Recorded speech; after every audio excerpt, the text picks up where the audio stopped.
ناظرین، 1973 میں عربوں اور اسرائیل کے درمیان جنگ کے سائے گہرے ہو چکے تھے۔ ایک دن امریکی اسلحہ کمیٹی کا سربراہ سینیٹر اسرائیل آیا۔ دفتر کا وقت ختم ہو چکا تھا، لہٰذا وزیراعظم گولڈ امیر سے گھر پر ملاقات کا اہتمام کیا گیا۔ وزیراعظم مہمان کو اپنے باورچی خانے میں لے گئی، انہیں کرسی پر بٹھایا اور خود چائے بنانے لگی۔ اس دوران طیاروں، میزائلوں اور توپوں کے سودے پر بات چیت ہوتی رہی۔ چائے تیار ہوئی تو ایک پیالی مہمان کو پیش کی، دوسری اپنے سامنے رکھی اور تیسری دروازے پر کھڑے گارڈ کو تھما آئی۔ چائے پینے کے دوران امریکہ سے اسلحے کی خریداری کی شرائط طے پائیں۔ گولڈ امیر مہمان سے ہاتھ ملانے سے قبل پیالیاں سمیٹیں اور دھو کر الماری میں رکھتے ہوئے کہا، ہمیں سودا منظور ہے۔ گولڈ امیر نے اگلے دن معاہدے کی تفصیلات کابینہ کے سامنے رکھیں، جس نے سودا مسترد کر دیا۔ کابینہ کا موقف تھا کہ ان کا ملک بحران کا شکار ہے۔ اس خریداری کے بعد اسرائیلی قوم کو برسوں تک دن میں ایک بار کھانے پر اکتفا کرنا پڑے گا۔ گولڈ امیر نے اپنی کابینہ کے فیصلے سے اتفاق کیا، لیکن بحث سمیٹتے ہوئے باور کرایا، ہم جنگ جیت گئے تو تاریخ ہمیں فاتح قرار دے گی۔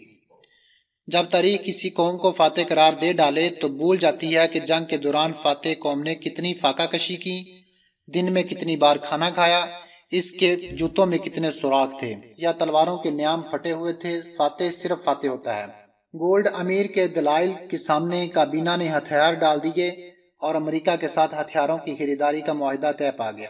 پھر اسی اسلحہ سے اسرائیل نے عربوں کو شکست دی۔ جنگ کے کافی عرصے بعد واشنگٹن پوسٹ کے نمائندے نے گولڈ امیر کا انٹرویو کیا۔ سوال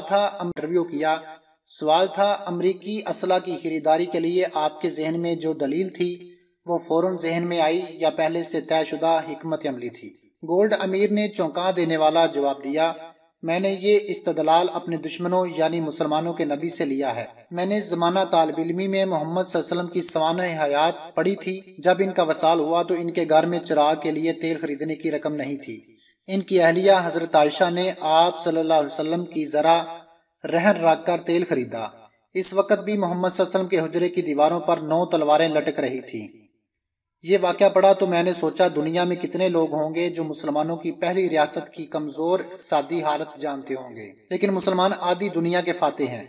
یہ بات پوری دنیا جانتی ہے، لہٰذا میں نے یہ فیصلہ کیا اگر مجھے اور میری قوم کو برسوں بھوکا رہنا پڑے، مسلمانوں کی طرح پختہ مکانوں کی بجائے خیموں میں زندگی گزارنی پڑے، تو بھی اسلحہ خریدیں گے اور مسلمانوں کی طرح فاتح کا اعزاز پائیں گے، ان مسلمانوں کی طرح جنہوں نے آدھی دنیا فتح کی لیکن یہ آج اپنی تاریخ بھلا چکے ہیں۔